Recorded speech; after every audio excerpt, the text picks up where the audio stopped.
Okay, students, let's start the chapter 1 Meaning and Objective of Accounting. Students, meaning of accounting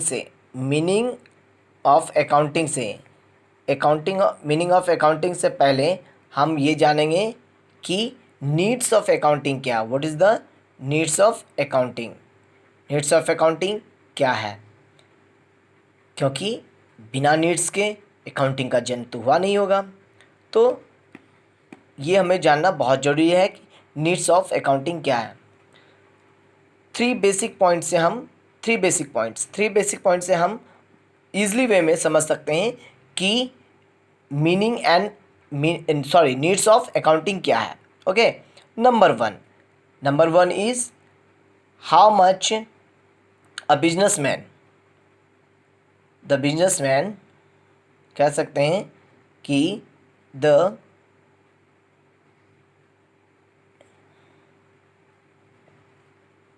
businessmen wants to know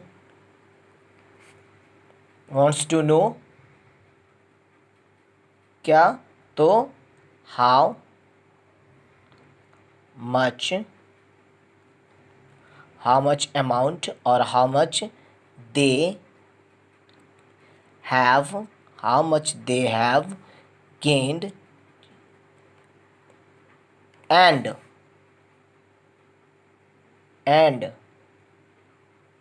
lost।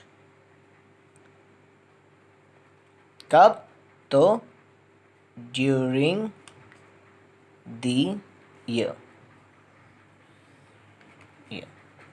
This is the first point. क्या कह सकते हैं, needs of accounting में क्या हो गया, पहला point क्या हो गया कि the businessman wants to know how much they have gain and loss during the year. मतलब कोई भी बिजनेसमैन, चाहे वो बिजनेस छोटा हो या बड़ा हो, कोई भी बिजनेसमैन ये चाहता है कि वो साल के अंत में उसे यह पता चले कि उसने कितना गेन किया है और कितना लॉस किया है। ओके, नाउ सेकेंड पॉइंट, दूसरा पॉइंट क्या होगा, सेकेंड पॉइंट हम कह सकते हैं how much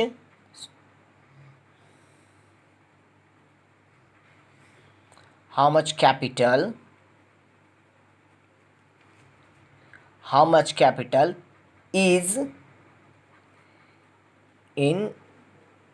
invested in the business।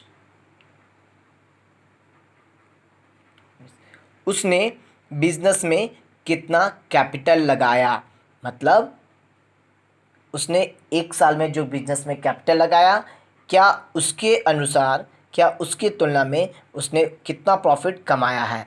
तो एक बिजनेसमैन का ये जानना भी बहुत ज़रूरी होता है कि वो कितना कैपिटल लगाया और उस कैपिटल के हिसाब से उसे प्रॉफिट हुई है या लॉस हुआ है। Okay, now third,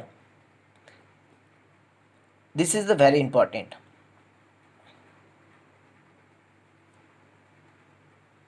how much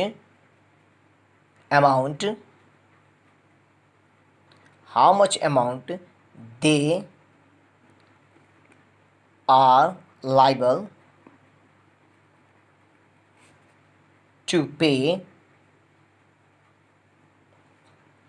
and to whom they owe। तो थर्ड लास्ट पॉइंट क्या कहता है, how much amount they are liable to pay and to whom they are, means वह कितना पैसा किससे लेगा और कितना पैसा उसे किसी को देना है। Okay, how much amount they are liable to pay, उसे कितना पे करना है और कितना किसी से लेना है।